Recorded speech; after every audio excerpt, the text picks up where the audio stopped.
A century ago, the discovery of Rocky Mountain spotted fever caused major concerns among Bitterroot settlers, leading to the establishment of the Rocky Mountain Laboratories in the mid-20s. Initially, the effort was to develop a vaccine, replaced later by antibiotic treatment. Even though only 1% of the ticks in the side of the valley here may be infected with the bacterium, all it takes is one infected tick to feed on a person to cause a very serious illness that, if not diagnosed and treated, can kill you. The wood ticks may also be carrying Colorado tick fever, which, depending on the canyon you're hiking in, could infect as much as 20% of the wood ticks. Then there's the recent discovery of tiny soft ticks. First found on Wild Horse Island over a decade ago, they were spotted recently for the first time in a woodpile outside Corvallis. Hardly visible to the naked eye and hungry for blood months longer, they could be infected with relapsing fever, another serious health risk. But research hasn't shown local evidence of other diseases causing problems elsewhere, especially with scary ticks like these massive specimens from Africa. I think every year we're going to continue to see new viruses, new bacteria, maybe new protozoa discovered in ticks. Dr. Schwann's best advice is to be tick aware.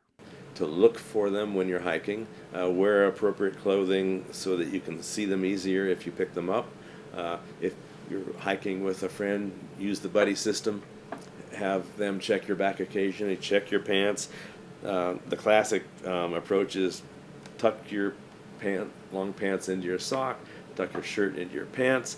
If you pick up a tick, the first place they can encounter skin is at the ends of your arms or on your neck. Repellents are very effective. You just don't want to continually dose your skin directly too much because there can be problems with that.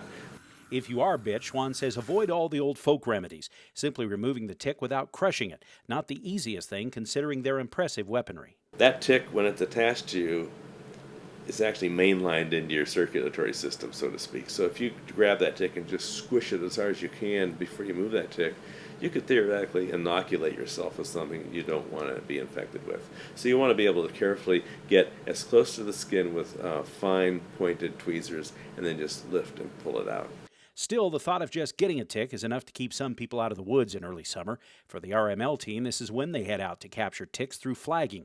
And with 1,000 ticks back in the lab, I had to ask whether Dr. Schwann still gets freaked out after 30 years of handling these critters. They don't freak me out, but I have to say sometimes I even develop a psychological itch if I know I've been out where they are.